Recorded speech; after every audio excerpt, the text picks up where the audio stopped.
Votre attention s'il vous plaît. Cet élément est en ligne là. Contactez-nous pour savoir s'il est aussi disponible en la langue de votre préférence. Veuillez aussi noter qu'il est en audio uniquement, dépourvu de ce fait d'image originaire. christequality.com. Les cieux sont à la portée de votre main, juste par un simple clic de la souris. Évangile-éternel.com. Conservation et partage de l'évangile éternel. En collaboration avec l'homme de Dieu, le Dr Jacques Moutombo, vous propose de suivre cette vidéo pour votre édification spirituelle. Tous les enseignements du Dr Jacques Moutombo sont disponibles sur christequality.com/jacquesmoutombo.html. Bonne édification au nom de notre commun Seigneur et Dieu Jésus-Christ. Amen. Tobondeli, Seigneur Dieu, te recommander ton amaboko na yo, kolo sunga biso, yonde ozali le maître à temps, Père circonstance, lumière nous éclairer biso sur tout le plan, au manifester bonté na yo, na kombo Jésus Christ. Amen. Da tobanaki déjà quatrième parole. Mais na linga ki tobakisa mo élément moko ya muke na c'est seulement un verset hein, la troisième parole. Parce que quand je méditais, le Seigneur a soufflé qui est le Congo. Et ça qui n'a pas de psaume 22, autre il y a vers des terres, de Moussanda. La terre, mais. Parce que parce qu'en réalité, la prophétie sur la souffrance de Jésus. La prophétie sur la souffrance de Jésus, le frère David Alobelango Mingi. David Alobeli moi Babiloko wana Mingi, ils ont partagé mes vêtements, ils m'ont fait comme ça, ils m'ont dédaigné, tout cela, David a parlé de ça. David Alobala, ça dit, mais Alobango na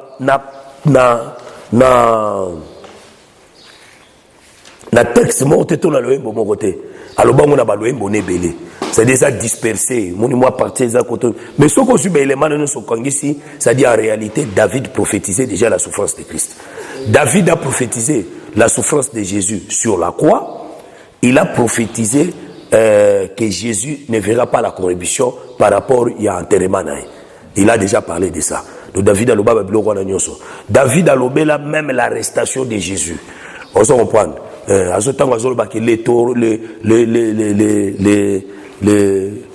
taureaux de Bassan m'environnent. Taureaux ya Bassan m'environne ngai. On se comprend. Biloko na nyonso asa lobango déjà surtout dans texte ya Psaume 22 au mona lobini dans verset 12. Mais dans verset 12, ne t'éloigne pas de moi, car la détresse est proche. Ça, c'est la prière à Gethsemane. Vous comprenez? Ne t'éloigne pas de moi, car la détresse est proche. La détresse, c'était quoi? La détresse, c'est celle qui, quand Baouché Babane Koya Kokangae, Nazala Psaume 22. Psaume 22, verset 12. Ne t'éloigne pas de moi, car la détresse est proche. Quand on s'éloigne d'Angaïté, na tango yo détresse ezali ko poussa na pembeni na ngai. C'est ça que la prière a bana osala. Abi éloigne-moi cette coupe. Parce que la coupe c'était la détresse. Or la détresse était exprimée par des hommes, des ousiers au bazai ko ya po bakangaye. Ozo comprendre. Quand personne ne vient à mon secours, pour être mutu mon côté azoya na lisungi na ngai. Il expliquait l'arrestation de Jésus. Il expliquer l'arrestation de Jésus. De nombreux taureaux sont autour de moi. Ma nombreux taureaux, bazali tout autour de moi. Taureaux est un gombe. Gombe est un serviteur. Vous comprenez? Les nombreux taureaux, bazali tout autour de ça banane. Ils ont caïf, ils ont sacrificateur, ils ont sadducéens, ils ont scribes, ils ont pharisiens. Ce sont les nombreux taureaux. Vous comprenez? Parce que baza image à serviteur. Parce que tous ces gens-là, ils servaient Dieu. Ils servaient Dieu par rapport à la loi de Moïse. Parce que vous servez par rapport à la loi de Moïse. Avant tout ça, nous batoro, tout comme ça bango bandoki, tout comme ça bango basori, occultiste banani. Mais premièrement, bazana nous image ya principaux sacrificateurs, on bazé quoi kokanga Yesu. Avant tout expliquer bango comme les bêtes, comme parce que taureau bazaka image ya roi de la terre aussi. C'est ça na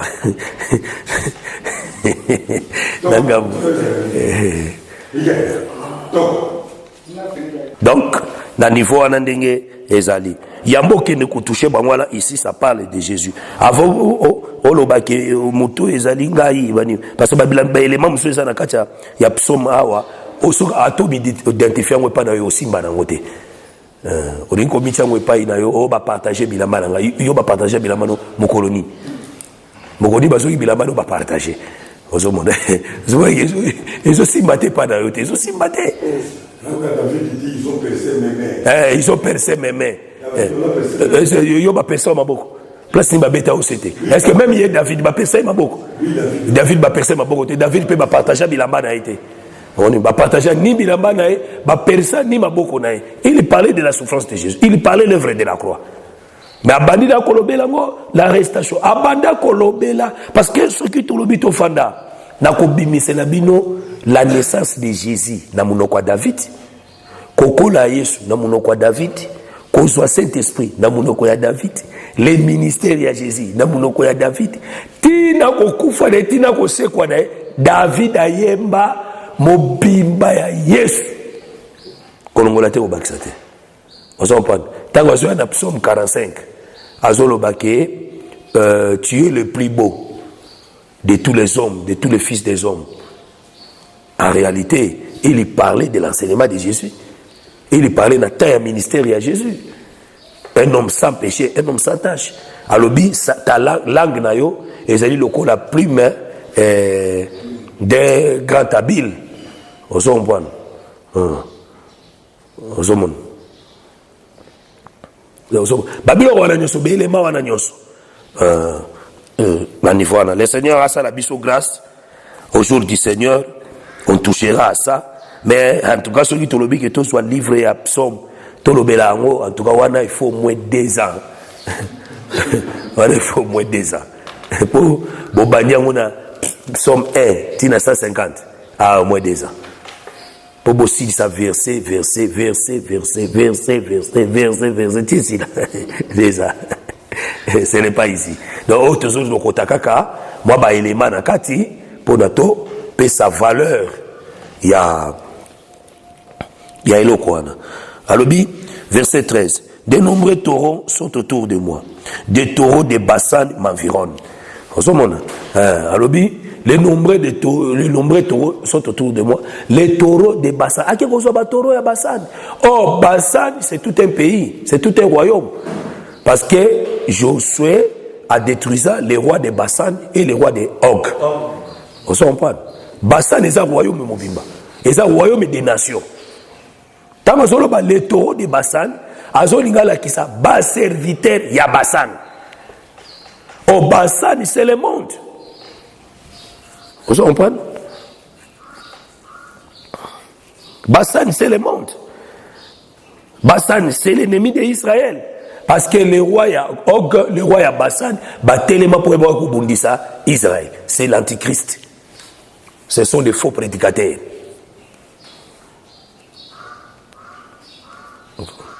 Wana bala moko zu yango ke basadise parce que ba fakize bazala ki les taureaux de Bassan.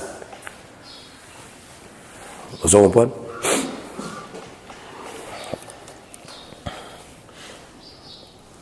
Ils ouvrent contre moi leur gueule semblable au lion qui déchire et rugit. Vous comprenez? Ba ozo fungula minoko na bango lokola lion oyo azo déchirer pas azo rugir. Mais effectivement parce que na kati na bango bazalaki na loi qui était le lion parce que c'est lui qui a tué Jésus, c'est le lion qui a déchiré le Jésus. Souvenez-vous dans Genèse 37, sur la boucle, qui a déchiré la boucle. C'est une bête féroce. Mais banani balobaki eza bête féroce. Eza ba frère ya Joseph Bomondi balobaki parce que ba frère ya Joseph bazala rappelé les taureaux de Bassan. Eux ba environner leur frère pour na ba bomaye par rapport à la loi. Parce que les lions parlent de la loi. Donc là, nous pouvons aussi dire que c'est Judas qui avait tué Joseph. Oh oui? C'est Judas qui avait tué Joseph. Mais Ezaboui, tout le temps à l'économie. Parce que Bilo Baloba en gros, l'icolo boité.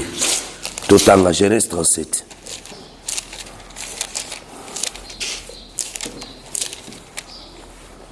Écriture le verset 18.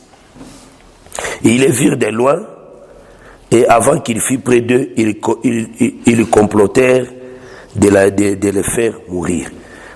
Textuellement, Ezali, Jean chapitre 11. Parce que Jésus n'était pas au milieu d'eux. Bamonaki na musika. C'est-à-dire, à un moment, on a pouvoir yako saisir y était. Malgré ces gens qui ont pris na bango, en réalité, on le basait comme on est toujours de loin. Parce qu'ils n'avaient pas le pouvoir de les arrêter. Parce que bazo banga peuple, bazo banga soulèvement, bazo banga babilo rwanda nyosto. Badeni tout consort. Parce que les temps aussi, dans nos pays, et comme pendant 3 ans à ministère et à Jésus, Jésus était toujours de loin. Azeka musika na bango, et ils avaient toujours un plan maléfique, Yakoboma, Jésus. Mais tous on a un plan maléfique, on a un plan maléfique na terme ya ko détruire la parole. Mais na terme ya plan, il y a programme ya Nzambe, c'est un plan divin. C'est un plan divin parce que makanisho bazali na ngwana en réalité c'est une makanisa Nzambe. Nzambe ne mutakota ki ne mitema na bango ba agir bongo ba boma Yesu bongo. Vous comprenez? Nzambe da kota ki na mitema ya ba frère ya Joseph ba mona Joseph ba lata na esprit na wana ba sala Joseph bongo. C'est ça cet esprit là.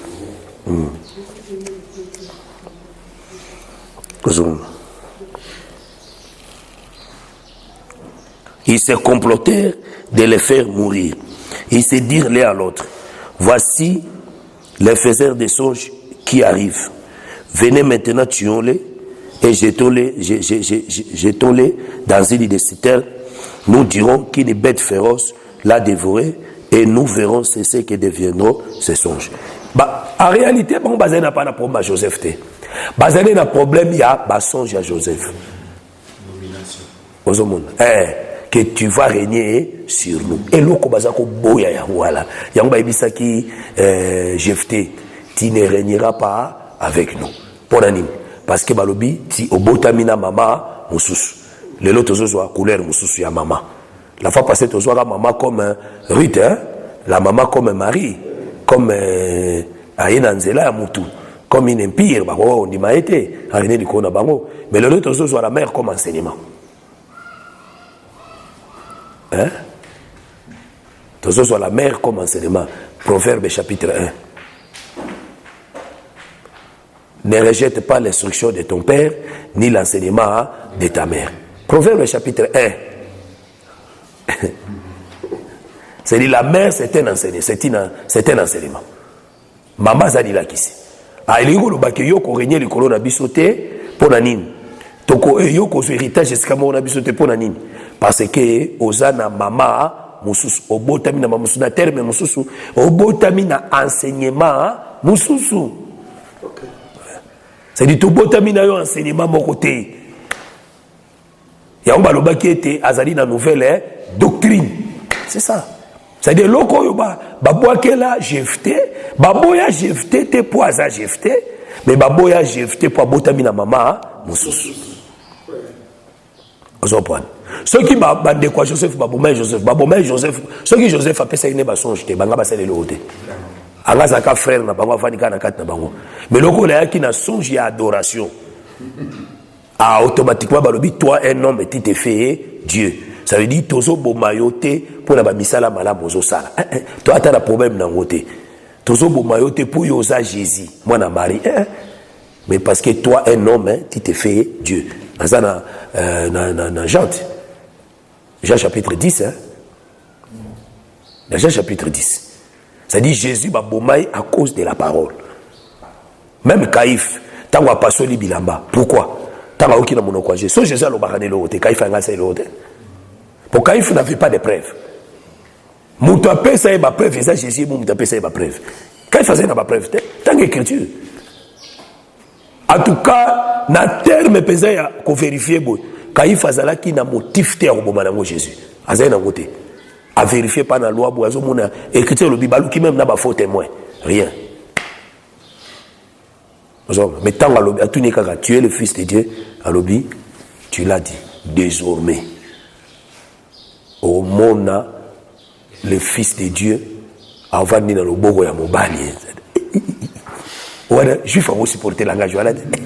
Juif, ah, il ne peut pas supporter ça, frère. Jamais tu mérites la mort. Est-ce que tu es sur la poste à témoin? Il a blasphémé. C'est la parole. Apôtre.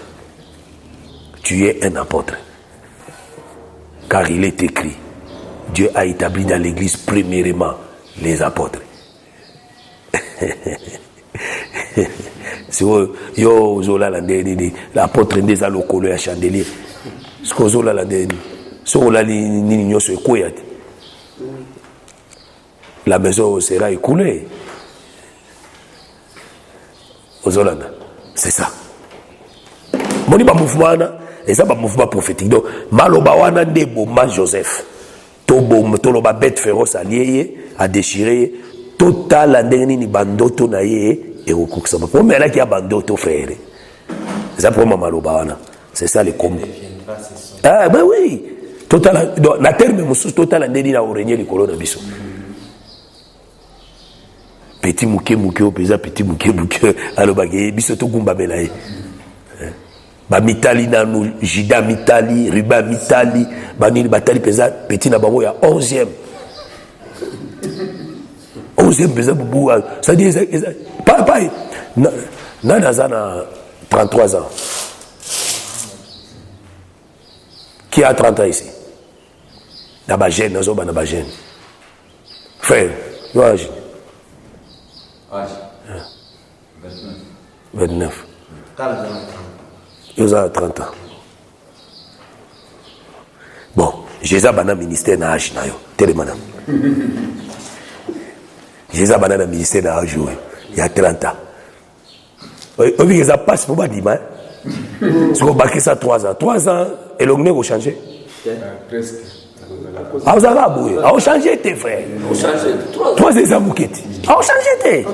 Ah, vous avez changé. Donc, comme vous avez changé, vous avez changé.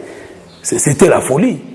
Parce qu'au moment où vous avez changé un film, vous avez changé 45 ans. Il faut que vous ayez des petits à 30 ans. Il y a un juif. Ça dit, c'est ça Joseph. C'est-à-dire, Joseph avait quel âge? Joseph avait 17 ans. 17 ans. Joseph avait 17 ans, frère. Soit je suis bango, hein? Na mouni. Tout ça qui n'a champ. Ba gerbe na bino et gumba meli gerbe na nga. C'est ça le roi libomat. Soit je banen. Azo ba ke gerbe na nga et telemi. C'est-à-dire l'adoration est qu'au banda, ceux qui gerbe telemi. Ceux qui gerbe ça dans le rola la adoration au banda. Il faut nous gerbe telemi. Oh, côté le ma gerbe le belara aussi la résurrection. C'est-à-dire, la résurrection, l'adoration commence après la résurrection de Jésus. C'est le moment où l'adoration commence. Comme eux n'avaient pas compris les langages, bah non. Total la souki basonge et kokisama wapi. Aux Hollandais, c'est ça que l'écriture dit, hein, na basonge. Allo bibo.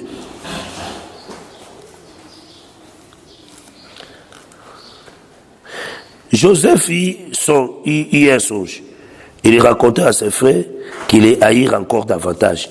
Il leur dit, écoutez donc ce songe que j'ai eu. Nous étions alliés des gerbes, au milieu des champs. Et voici ma gerbe s'éleva et s'était debout. Et vos gerbes l'entourèrent et se prosternèrent devant elle. C'est ça. Gerbe n'anga telemi et s'est levé et t'est mis debout. C'est la résurrection. C'est-à-dire la vraie adoration est banda après la résurrection de Jésus. Avant la résurrection, il n'y avait pas l'adoration. La vraie adoration est banda après la résurrection. L'adoration est banda.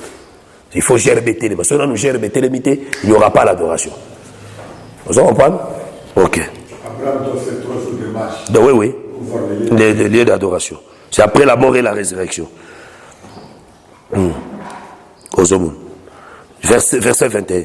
Ruben attendit cela et il les délivra de leurs mains. Et il dit, ne lui ôtons pas la vie. Ruben leur dit, ne répandez point de sang. Jetez-les dans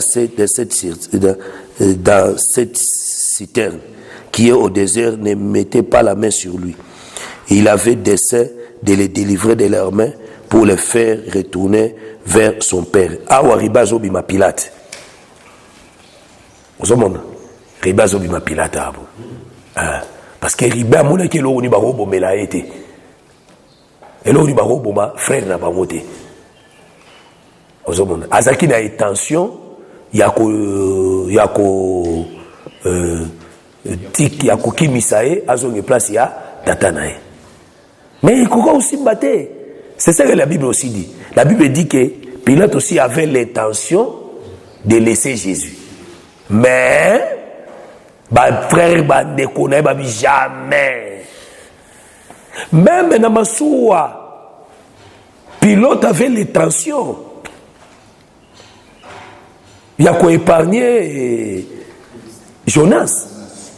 Parce que aussi les tensions on a tout bois na maïté tout nini mais baluki babé dans ma soie mou pépé jamais il faut nga bois kabala bay. C'était le plan. Vous comprenez? Biloko za on zo ba kambo ça la ma aventure té et ça la réalité frère. C'est la réalité. Ruben leur dit ouais.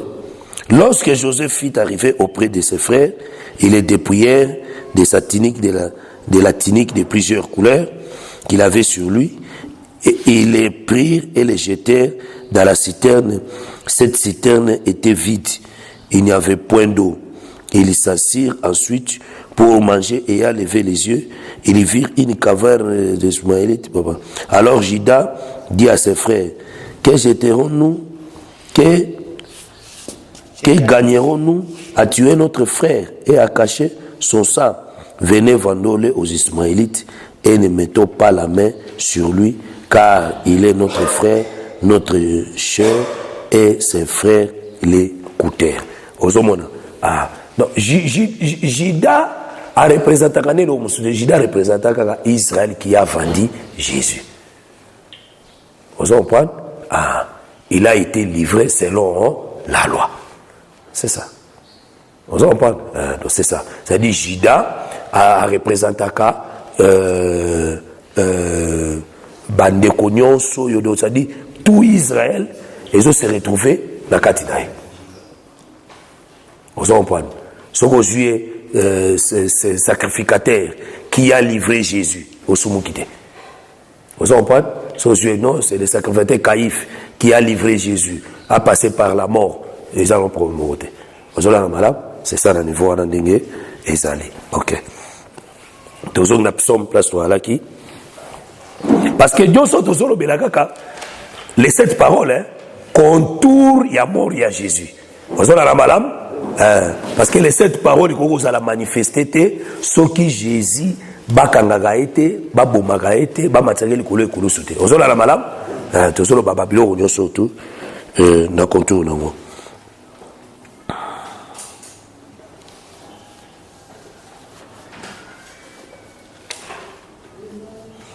Ok. Tozongi neska na psaume 22, tozongi ce qu'on a versé dans 1. Au chef des chantres sur biche de l'aurore, psaume de David. Mon écriture chef des chantres Mokozi Yabayembi. Et ça dans l'ité à monene. Le chef des chantres. Il y a le besate, hein? Le chef des chantres, hein? Et ça, Balobi mokozi ya bayembi. Ah, ça veut dire bayembi baza ebele mais mokozi azaka moko. Ce que bayelo ko lobeza tende. Mais yango nde cantique de cantique. Cantique de cantique. Cantique ya limoko loyembo ya baloyembo. Loyembo ya bayembo, loyembo wana nzaka chef ya baloyembo mususu. Est-ce que le prophète a la ramoyembi? Ézéchiel. Hein?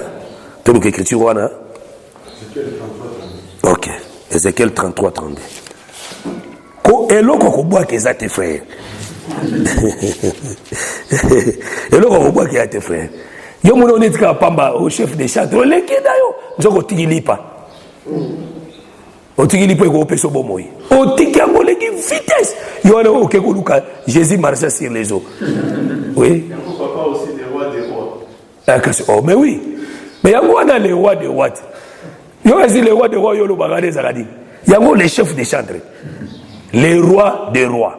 Parce que bataille ndenge tout ça boto za rapé ba roi. Est-ce que ngamalam? Parce que quelque chose dans Proverbe 25. La gloire de Dieu c'est de cacher les choses, la gloire du roi c'est de les sonder. Qui sondent les choses? Ce sont les rois. Ba wande ba sondaka. Nzamba kashaka, ba roi ba sondé. Nzamba kashaki wapi? Nzamba kashaki dans la loi les prophètes et les psaumes. Ba roi ba sondé wapi? Ba roi ba ko sondé dans la loi les prophètes et les psaumes. Au rejoint pardon lumière wana dans Jean chapitre 4. Jésus a dit dans le Bible qui est 4 mois pour la moisson coca. 4 mois c'est coquille déjà. Botal et l'engessé et l'anga ici est éli. Boko tana et l'anga pour bukambuma. Ça dit baké ko sonné. Baké ko sonné na chao yo nzamba kashaki dans les blés. Parce que c'était les champs de blé. Les blés c'est tout un pain. Vous avez malade? Balobi nini? Elanga koma nini? Noir hein? Elanga koma nini? Blanchi. Ah, ça dit, elangessé étéli. Ça dit, dans les champs là, il y a de la lumière. Parce que blanchi, c'est la lumière. Vous comprenez? Ça dit, la lumière est cachée dans les champs.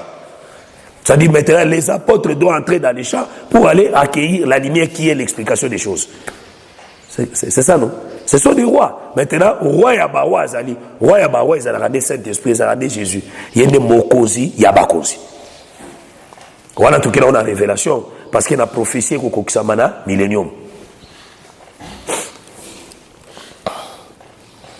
Ézéchiel 33, verset 30 Kokito. Et toi, fils de l'homme, les enfants de ton peuple s'entretiennent de toi près des murs et aux portes des maisons. Et ils se dirent l'un à l'autre, chacun à son frère, venez donc écouter quelle est la parole qui est procédée de l'Éternel.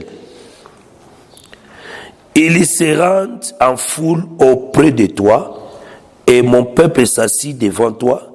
Ils écoutent tes paroles, mais ils ne les mettent point en pratique. Car leur bouche a fait un sujet de moquerie, et leur cœur se livre à la cupidité. Voici tu es pour eux comme un chanteur agréable, possédant une belle voix et habile dans la musique. Ils écoutent tes paroles, mais ils ne les mettent point en pratique. Vous comprenez?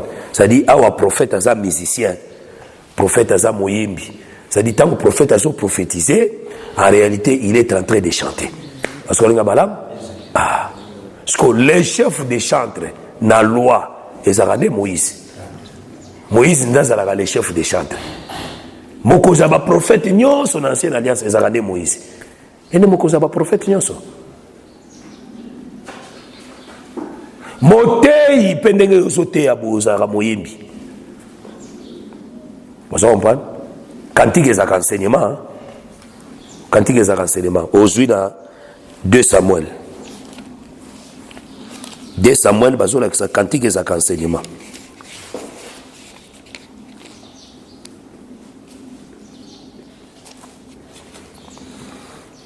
Verset 2 Samuel chapitre 1, verset 17.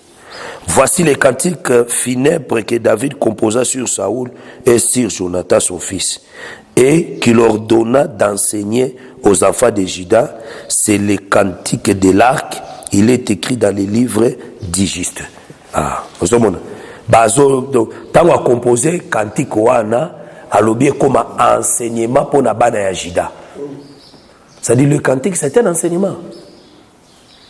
Pas ça d'aller. Le cantique c'est un enseignement. Celui qui sort la harpe, c'est la musique. il parle Des prédicateurs, oui. Donc c'est ça. Ça dit cantique c'est ça enseignement.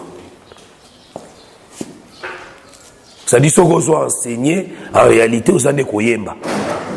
Est-ce que vous avez ça dit aujourd'hui, chef Yaba chantre et alléluia Zarandé Jésus.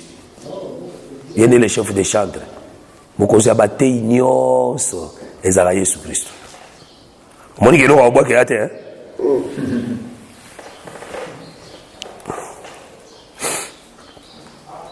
Jésus, c'est le chef des chantres.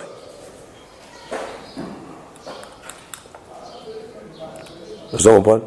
Yesu nde mokozi abaye minyoso. Ya na bisa bino keso to lobito soit pisomo to banda yango, ça veut dire ekozwa biso 2 ans. Wana na kozonga su Kinshasa te? Wana zonga Kinshasa te. Maman.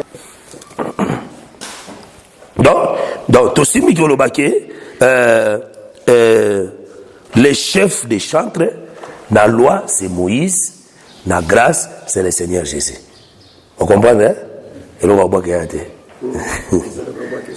Ok. Sur biche de l'aurore, psaume de David, sur biche de l'aurore. Même biche, ah ouais, il n'y a pas de boire et ça te taille, il y a des tous les cadeaux gagnés.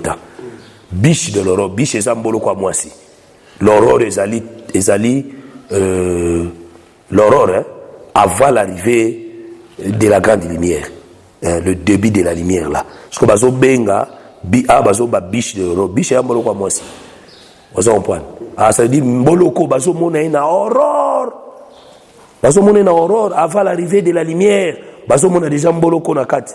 Ah ça veut dire l'aurore ezali ko annoncer l'arrivée ya biche. Aurore ils ont annoncé l'arrivée ya biche yo, c'est Jean-Baptiste. Ouais. Et ça déjà Baptiste. Oh, Jean-Baptiste, c'est la loi. Ça veut dire, dans la loi, il y avait une biche là-bas.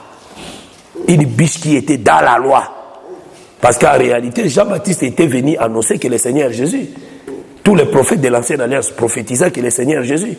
C'est ça, on dit qu'une biche de l'aurore. Ezali mboluko ya mwasho ya zali na kati ya tobenga na lingala ya makasi tantongo. Donc, avant la grande lumière. Mais Jean-Baptiste a l'aurore. Parce que l'aurore est annoncée qu'à l'arrivée de la lumière. Dans Jean chapitre 1. Jean chapitre 1, l'Écriture il y avait un homme qui était venu donner les témoignages de la lumière. C'est-à-dire, lui, il est l'aurore. C'est-à-dire, dans l'aurore, là, on voit la biche. C'est-à-dire, c'est lui qui est venu annoncer l'arrivée de la biche. C'est-à-dire, on voit qu'il y a tous les cas. Vous comprenez? Parce que le jardin Éden, la voie qui parcourait les jardins, c'était Jean-Baptiste. Parce qu'il y a avant l'arrivée de l'Éternel. Avant l'Éternel, il y avait une voie qui parcourait les jardins. Cette voie qui parcourait les jardins, c'était Jean-Baptiste qui annonçait l'arrivée de l'Éternel. Il y a votre que Jésus a l'Éternel, frère. Oh. Pourquoi t'es? Pourquoi on a noté? Parce que Jean-Baptiste a dit, je suis la voix de celui qui crie. Je suis la voix de celui qui crie. C'est-à-dire, à l'Éden, il y avait quelqu'un qui criait. Sa voix parcourait les jardins. La voix de l'Éternel qui parcourait les jardins. C'est Jean-Baptiste qui a annoncé l'arrivée de l'Éternel. Parce que c'était déjà le soir. Hein?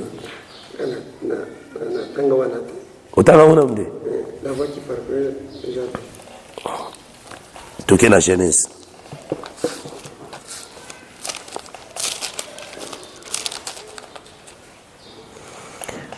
Genèse chapitre 8 et Genèse 3, 8.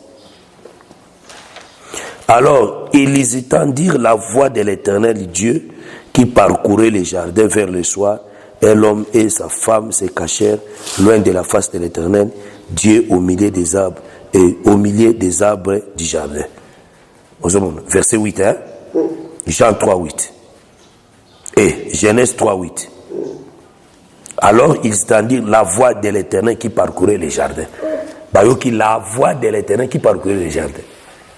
Des batoura qui j'attire, qui a dit, je suis la voix de celui qui crie. La voix, c'est toute une personne. Voix est à la motobobima. Déjà parti, déjà Eden, bataille c'est déjà l'arrivée de Jésus.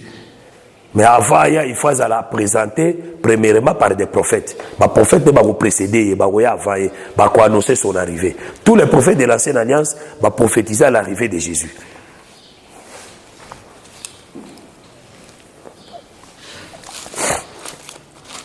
Tous les psaumes 22,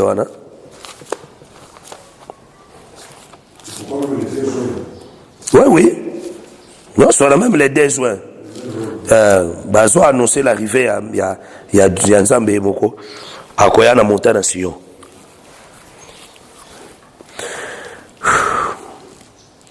Verset 2. Mon Dieu, pourquoi m'as-tu abandonné? Monisca David, c'est quoi Azoloba? Mon Dieu, pourquoi m'as-tu abandonné? Ça, c'est 3e parole, hein? Il y a Jésus sur la croix. Mon Dieu, pourquoi m'as-tu abandonné? Mais ce qu'autant d'écriture, nous avons tiré la croix abandonné David, hein? Ce qu'autant d'écriture, nous avons tiré la croix abandonné. Nous avons protégé David, il n'a pas ambition, il n'a pas piège, à protéger. Ça dit, nous avons tiré la croix abandonné David. Ça dit ici, David prophétisait. Il parlait de l'abandon de Jésus ici. David alonga bitumba nyonso ata bitumba moko te ya David aishuwa nango. Tous les combats ya David alonga nango. Tous les combats. Parce que David wana zalaka aussi image ya Jésus avant matane kulusu alonga bitumba nyonso. Jésus alonga bitumba nyonso,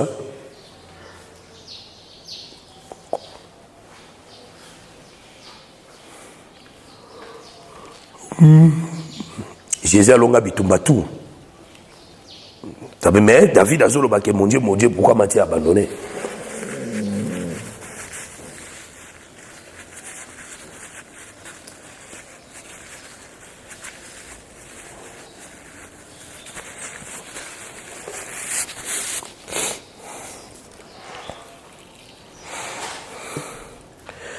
Mon Dieu, pourquoi m'as-tu abandonné? Et ne t'éloignes-tu et t'éloignes-tu sans me secourir, sans écouter mes plaintes?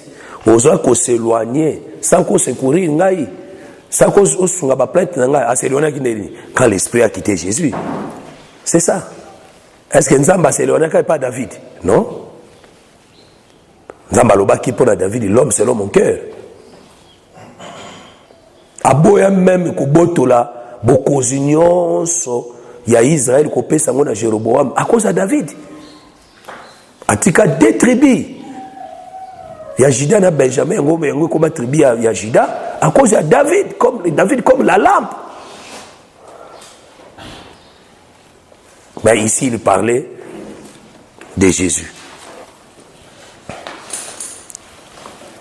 Mon Dieu, j'écris les jours et tu ne réponds réponds pas. La nuit et je n'ai point de repos. Pourtant tu es le Saint. Tu sièges au milieu des louanges d'Israël. Et toi, c'est confié nos pères. Il s'est confié et tu les délivrais. Il les criait à toi et ils étaient sauvés. Il s'est confié à toi et il n'était point confie. Et moi je suis un ver et non un homme, l'opprobre des hommes et le méprisé du peuple. Ah, c'est ça. Total ça qui s'est attitude des alliés attitude yo nzambe amataki Yesu akoma inangona et kulus. Ozolanda, c'est ça. Donc moi penso to lingaki to bakisa na 3e parole et voilà ce que to zongi na 4e parole. Est-ce que tu as qui lobby?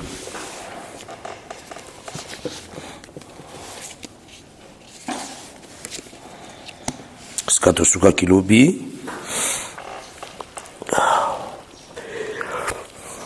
Tu as kolobé la Marie comme les ministres. Marie qui affante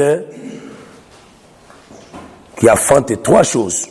Oh, les 3 choses en réalité, ça n'est pas Moutoumoko. Il affante Jésus. Jésus qui est le chemin, la vérité et la vie. Ça dit au bas que le vrai ministre, il doit affanter que la parole. Il n'a affante qu'à la vie. Wapi, na bergerie. Parce que cet enfant a commis nourriture yaba brebis. Ça dit un vrai ministre ne peut pas manquer la nourriture. Ministre a la nourriture té. Ministre a la nourriture té. On dit basket nyo so ezo ça de na villa bobanini parce que ça manque ya nourriture. Ça manque bilo wa ulia. Ya wa moni mutu skwa na ya zuine ta na ya okoisa de bato. Azuita okoisa bato azuita azuka micro ba ni ba réclamation. Ba motivation. Ma parole est motivation, ma parole est encouragement. Azuka verset mukwana. Toi, ni na démonstration. Et si lelo kilta lelo vraiment bato bazongi na banda. Bato na ba otika lo mona boko za likoloté parce que baza perfectionné té. Baza perfectionné té. Et puis ba otika lo appelle Saint-Esprit té. Parce que Saint-Esprit bazwa yango après avoir écouté la parole. Vous comprenez? Parce que l'écriture est le baquet, vas-y à Sika, et au côté fait à Kalate. Vas-y à Kala, et au côté fait à Sikate. Ça dit, vas-y à Kala, et ça vas-y, et ça n'a péché. Naman ne sait rien. Pourquoi Elisa boit comme on a? Parce qu'il avait encore la lèpre. Il a boit comme une maille, cette fois, a commis purifié. Bible le dit que pour sonner, le col à moi la mouquet. A commis vazia sika. Le col a commis vazia sika, c'est là où maintenant on peut mettre l'esprit. Esprit batiaka yango na corps où ils allaient pardonner du péché. Oh, le pardon du péché est yakane par rapport à la parole. Par rapport à la parole. Ça dit Moutei. A oza ngalité ate. Bote a oza ngalité ate. Tala na basket nyoso. Na ba théâtre nyoso sa na RDC. Théâtre nino epesa ga ba comédien bongo ebele. Ah, merci pasteur. Voilà. Soki batiaka kombo pasteur na théâtre wana. Et que ça la c'est mon comprenez parce que tant que ça na image à bien ça on a image à bien image à babé pasteur Lolendo orgueillé Muibi Tumba Banini tout consort bajo ngwapi na ba église bajo na ba église et biloko les interpeller ba pasteur ce que l'ingota la rôle ya ba makambo ba kisi bonini tala même na ba théâtre ya ba Nigérien les arabes pasteur akepa nganga akeko so kisi boye to biloko wana kaka nde ya mwana tellement ba tube baza mal enseigné moi muntu boko circonstance pe possibilité ko lia mbongo aya azui théâtre film ba Nigérien akomisa ngo bible abandi ko te ya batu na film ya ba Nigérien abando so ba verset azo appliquer na makambo ya ba Nigérien ça c'est des aventures. C'est des aventures. Bien-aimé dans le Seigneur. Talatata oyo. Ah, papa. Bible Matthieu ici, il faut tout la Bible. Matthieu ici, la Bible était. La Bible Matthieu c'est belle.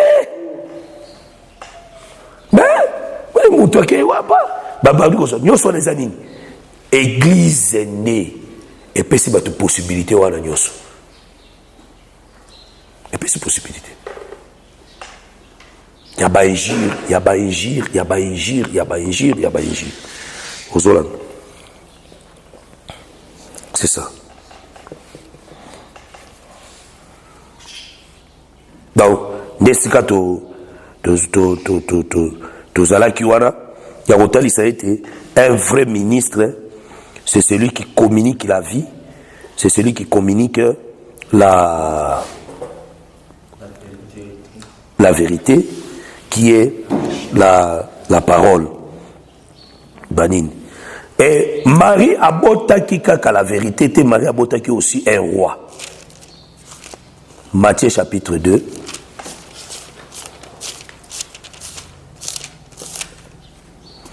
Verset 1 à 2. Jésus étant né à Bethléem, en Judée au temps du roi Hérode, voici des mages d'Orient arrivèrent en Jérusalem et dirent, où est le roi des Juifs qui vient de naître? Car nous avons vu son étoile en Orient et nous sommes venus pour l'adorer. Ah, ça veut dire Jésus, il n'était pas seulement le chemin, la vérité et la vie, mais Jésus était aussi le roi, un roi. Alors ça veut dire un bon ministre, il faut apter à biso la royauté de Dieu. Bokonzi Yanzambe. Bokonzi Yanzambe. Parce que Jésus n'est pas royaume mobimba. Até à biso bokonzi. C'est-à-dire en réalité, un ministre communique le royaume de Dieu au peuple. Il présente le royaume de Dieu au peuple. Il donne le royaume de Dieu au peuple.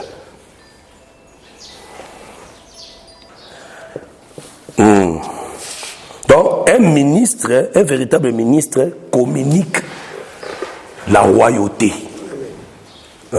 C'est-à-dire, un vrai ministre ne présente pas le royaume de la terre au peuple de Dieu, mais il présente au peuple de Dieu le royaume des cieux, parce que Jésus était le royaume des cieux. Amoni, balobi ekiti wabini.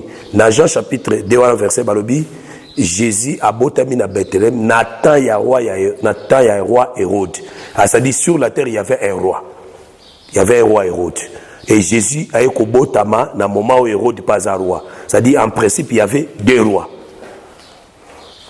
Hérode représente le royaume de la terre, Jésus représente le royaume des cieux. Voilà pourquoi un vrai ministre ne présente pas le peuple de Dieu, le royaume de la terre. Après ça, espoir ya mabélé. Atie batu mobimba batu osu bafane ka baka na esprit kaka ya mabélé, espoir ka ya mabélé, espoir ka ya mabélé, espoir ka ya mabélé te. Il faut appeler ça bango la pensée du ciel. Parce que Jésus soloba, le royaume des cieux est semblable na perle ya grand prix bakuti dans les champs. Vous avez expliqué? Jésus soloba na parabole. Vous avez na parabole Matthieu 13 hein. Dans Matthieu 13 la parabole il y a perle, il y a grand prix. Parabole à perle à grand prix. Alors dit le royaume de Dieu, le royaume des cieux est semblable na perle ya grand prix où ils allaient cacher dans les champs.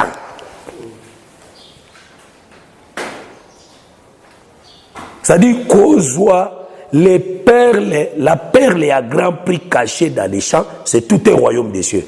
Ah, ça veut dire la perle, ils allaient regarder le royaume des cieux caché dans les champs. Ah, c'est ça.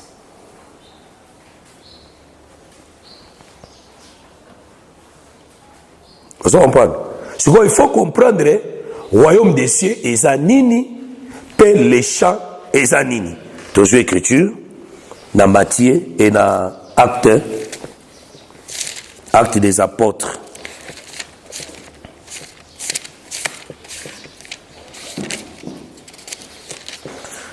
Actes des apôtres 28. Verset nango 21.